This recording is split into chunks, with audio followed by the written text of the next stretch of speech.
প্রয়াত Leslie Claudius বৃহস্পতিবার দুপুর ৩:২৫ শেষ নিঃশ্বাস ত্যাগ করেন হকির এই কিংবদন্তি। দক্ষিণ কলকাতার একটি বেসরকারি হাসপাতালে ভর্তি ছিলেন তিনি। বয়স হয়েছিল ৮৫ বছর। মৃত্যুর আগে এক সপ্তাহ মেকানিক্যাল ভেন্টিলেশনে রাখা হয় তাঁকে। ভারত তথা বিশ্ব হকির ইতিহাসে লেসলি ছিলেন এক উজ্জ্বল নক্ষত্র। ১৯২৭ বিলাসপুরে জন্ম হলেও কাস্টমসে চাকরির সুবাদে বাংলা হকির অন্যতম প্রাণপুরুষ হয়ে ওঠেন লেসলি। ১৯৪৮ থেকে ১৯৬০ লন্ডন, হেলসিঙ্কি আর মেলবোর্ন অলিম্পিকে ভারতীয় হকি দলের জার্সিতে ৩টি সোনা ও রোম অলিম্পিকে একটি রূপো জেতেন। ১৯৬০-এর ভারতীয় অলিম্পিক দলের অধিনায়ক ছিলেন তিনি। ১৯৭১-এ ভূষিত হন পদ্মশ্রী সম্মানে। উধম সিংহ ছাড়া ভারতীয় হকির সোনালী প্রজন্মের আর কোনো জ্যোতিষ্কের এমন সাফল্যের নজির নেই।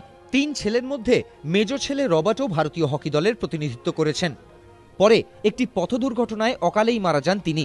বড় ছেলে অস্ট্রেলিয়ায় কর্মরত, ছোট ছেলেই বাবার দেখাশোনা করতেন কলকাতায়।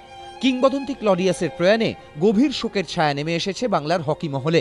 শোক জ্ঞাপন করেছেন অশোক কুমার, ভাস্করন, অজিত পাল সিংহ, জাফর ইকবালের মতো নামজাদা প্রাক্তন হকি ব্যক্তিত্বরা।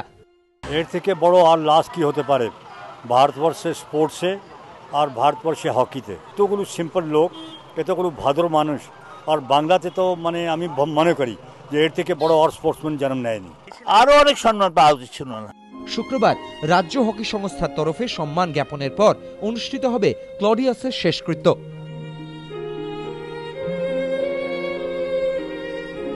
এবিপি আনন্দ।